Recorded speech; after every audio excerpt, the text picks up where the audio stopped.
Bonjour, je m'appelle Jean Couedoux, je suis arbitre de la Fédération française de voile, comité de course. Le président du comité de course est le garant de la bonne conduite sportive d'une épreuve. Il dirige une équipe d'une dizaine de bénévoles. Les missions d'un comité de course sont nombreuses et variées. Définir un parcours, mettre en place des marques, mettre en place une ligne de départ, assurer les départs, suivre le bon déroulement de l'épreuve, modifier, raccourcir éventuellement un parcours en fonction des conditions météorologiques, mettre en place une ligne d'arrivée, effectuer les arrivées et à la fin établir des classements. Cette activité principale, je l'exerce les courses de voiliers habitables, en règle générale courses côtières ou courses larges. Dans cette période de confinement que nous vivons actuellement, nous vous proposons par de petites vidéos de découvrir nos activités d'un comité de course. Je vous dis donc à très bientôt.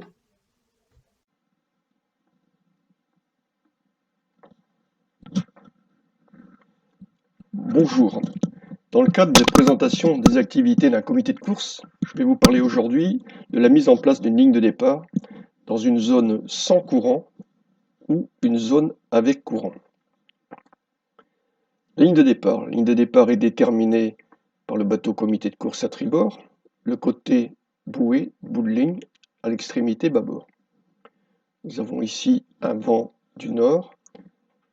L'orientation de la ligne doit être neutre, voire procurer un léger avantage à celui qui part en bout de ligne. Plus la ligne est longue, moins il est nécessaire de la favoriser bâbord. La longueur de ligne est déterminée par le nombre de bateaux, multiplié longueur du bateau, plus 10 à 50%. Les autres facteurs à prendre en compte sont la taille et la manœuvrabilité des bateaux, les conditions de mer, la force du vent, force et direction du courant. Techniquement, il est plus facile de mouiller une ligne légèrement tribord en gardant de la longueur à mouiller sur le bateau du comité de course pour ensuite ajuster la ligne. Orientation de la ligne et longueur de ligne, un judicieux compromis qui facilite les départs et peut éviter les rappels.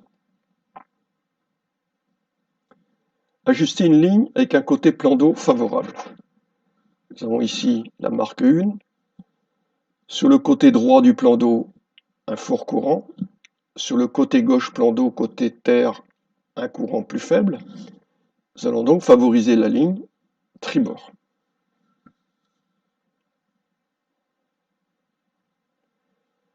Ici, côté droit plan d'eau, plus de pression de vent.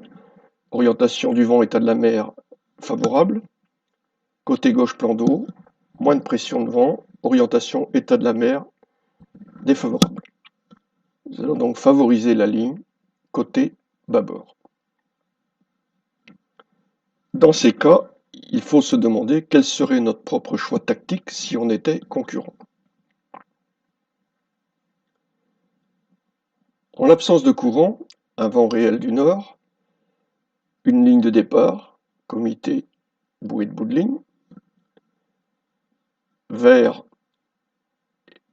et rouge ont une roue de surface qui est égale à la roue de fond.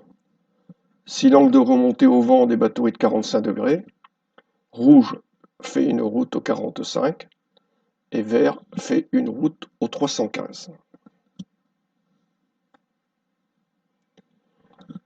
Avec un courant portant, dans l'exemple, un courant porte au 270 pour 2 nœuds, un vent réel venant du nord, il va falloir calculer le vent apparent courant et déterminer les routes surface des bateaux. Le premier effet du courant, il modifie la direction du vent réel. Un vent réel du nord, un courant qui porte au 270, on va avoir un vent courant qui vient du 270 vers le 90. Le vent courant est opposé au courant. Le vent apparent courant est égal à la somme des deux vents, vent réel plus vent courant, nous donne un vent apparent qui va souffler ici du 350.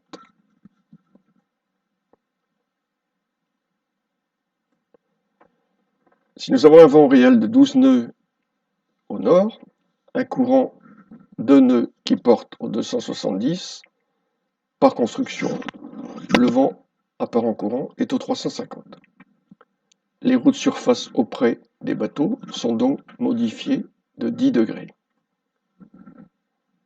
Le courant fait tourner le vent dans la direction où il porte.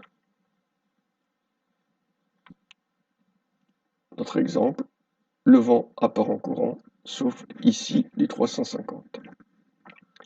Les roues de surface des bateaux sont donc 305 pour le bateau vert, 35 pour le bateau rouge.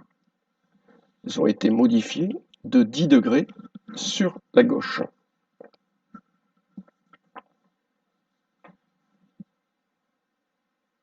Pour rester neutre, notre ligne de départ va donc devoir être modifiée 10 degrés tribord par rapport au vent réel.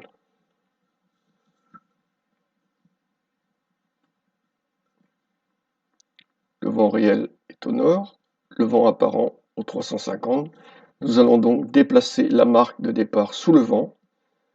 Les bateaux sont entraînés vers la marque de départ et il devient plus facile pour franchir la ligne. On remonte la ligne du côté courant et il pourrait être judicieux de rallonger la ligne. Je vous remercie de votre attention.